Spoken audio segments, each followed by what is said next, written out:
تفسیر کبیر کی امامی رازی رحمت الله علیه لیکلی د یو سړی په کور باندې غله ورغله ټول سامان یې تی اوچت کو او بیا یې د کور مالک ته وویل چې دا وعده را سره وکړه او قسم وکړه چې زمونږ نوم به نه اخلي او نه به مونږ چاته ښایي او د هغه نه یې په 3 طلاقو اقرار واغسته. عجیبه غله اسې نه چې د نن زمانې غله دا چل زده کي. اکور والا ته یې وویل چې شا به دا اقرار وکړه که تاسو ما چاته وښودئ یا ما ستاسو نامه واغسته په ما دې ښځه په 3 طلاقو طلاق. سړی ورسره د مجبورۍ نه اقرار وکړ. سبا دا سړی ګوري چې زما د کور سامان دا غله خرڅوي او دا غریب ورته غږ نشي کولی. دا سړی لاړ امام ابو حنیفه رحمه الله ته. ګورئ عالمانو ته زمونږ څومره ضرورت دی. امام ابو حنیفه رحمه الله ته ورغی قربان غلو رانه غلام وکړه او بیا یې رانه داسې قسم واغسته که اوس یې ښایمه ښځه مې طلاقېږي که نه یې ښایمه دا هر څه نه یې جارو کړم. امام ابو حنیفه رحمه الله ورته وایي د کلي امام دې راوغواړه او ستا د دې محلې چې څومره خلک دي دا ټول ما ته راوغواړه. د کلي امام د محلې ټول خلک دا یې راوغوښته. امام صاحب ورته وایي دې جومات ته ننوځئ یا یو کور ته یې ننویسته ټوله. امام ابو حنیفه رحمه الله دې سړي ته وایي چې موږ به یو کس راوباسو تا ته به وایو چې ده غلا کړي چې چا نه وي کړي ته به وایې چې نه د غلا نه ده کړي.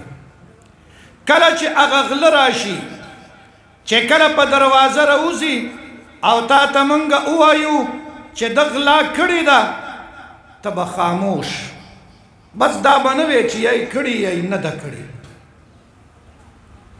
عجیبه کمال ورته وښوده. یو کس به یې راویستلو ده غلا کړې نه ده غلا کړې نه غله پکې راوواته ده غلا کړې دی خاموش. ځکه د ده نه یې داسې اقرار اغستی و چې موږ به چاته نه ښایي نه به زمونږ نوم اخلي چې دا غله دي. چا په چا باندې به غلی کېده او خبرې به یې بندولې یو کس به یې اخوا کاوه. غله ونیولی شو ټول سامان برآمد شو مالک د کور ته حواله شو ښځه یې د طلاقو نه بچ شوه او سامان د کورم ورته میلو شو. دا برکت صرف د علم دی. دا د امام ابو حنیفه رحمه الله د علم هغه نتیجه وه چې الله ورته سامان هم ورکه او ښځه هم د طلاقو نه بچ شو. علما چې په دې دنیا کې نه وي زما او ستا حالت به بیا بدلو.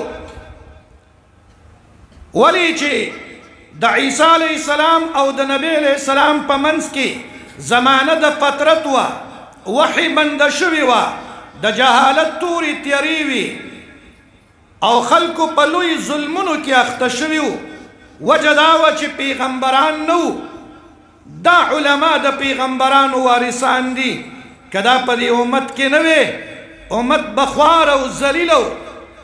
د حج مسائل د عمرې مسائل د روجې مسائل د زکات مسائل د عقیقې مسائل د واده نکاح د مړي جنازه چې څومره مسائل د دین دي دا موږ د دې علماو نه زده کوو. نو دا علما زمونږ او ستاسو رهنمایي کوي.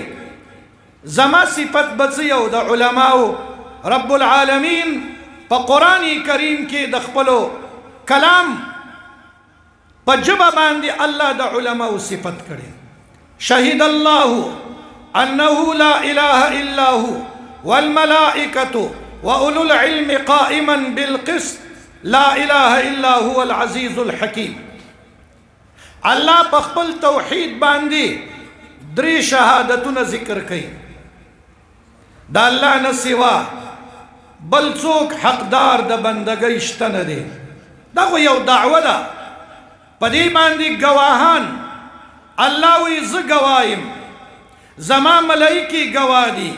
و اولو العلم د دنیا صدران نه یادای، د دنیا بادشاهان نه یادای، د دنیا دولتمن او سرمایدار نه یادای. و اولو العلم الله وی علما گواه دي په دې خبره چې ما نه سوا بل څوک د بندګۍ حقدار نشتا. تاسو ګورئ که د علماو نه لوی خلق وې الله به خپل توحید په شهادت کې ذکر کړي.